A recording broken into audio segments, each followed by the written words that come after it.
Hey guys, welcome back to UpClick. In this video, I'll be discussing with you how does Cash App Afterpay work? What do you need to know?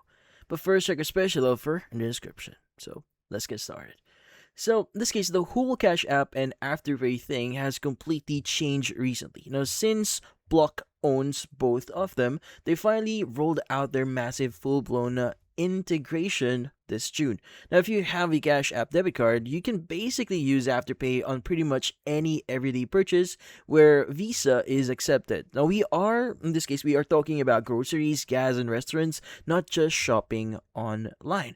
Now, if you look at the official release details on Cash App here, they are doing something pretty different from traditional credit cards. So instead of pulling a card credit score that could ding your credit, Cash App uses its own real-time data underwriting. So they basically look at your actual cash flow and how you use the app to decide if you are eligible and what your limit is.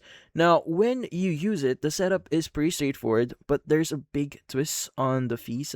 So people are heavily discussing as of right now regarding this fees here. So according to Cash App's breakdown, it splits your purchase into a 6-week repayment plan. But unlike the classic Afterpay model here that was totally interest free for the buyer, this specific Cash App card integration charges a flat of 7.5 finance fee up front. Now, this is stated on this specific article here. Now, to give you an idea of how that scale, if you buy something for like $240, you pay an $18 fee. Now, meaning you owe 6 weekly repayments of $43. Now, if you head over to places like, let's just say, Reddit here or other platforms, the reaction to this setup is a bit mixed bag. So, in communities like, for example, this one, so in this case, and other finances or finance threads where people are tracking these rollouts, a lot of folks love the flexibility for emergencies, like if you are short on cash right before the payday and desperately need gas or car repairs, it acts as a safety net. But on the flip side, people on other platforms as well so warn that it's incredibly easy to overspend when you start financing everyday essentials, and that 7.5% fee can really add up if you use it consistently. Now, essentially, you can do it right.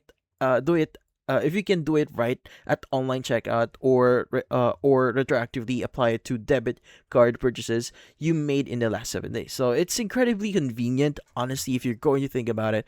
But you definitely want to keep an eye on those weekly math numbers, so the fees don't catch up or catch you off guard. But obviously, this is more on the responsible spending side here. But then again, it's something really convenient here that you may want to look out for. But in this case, that's about it. So if you found this video, hopefully hit the like and subscribe button and watch our next video.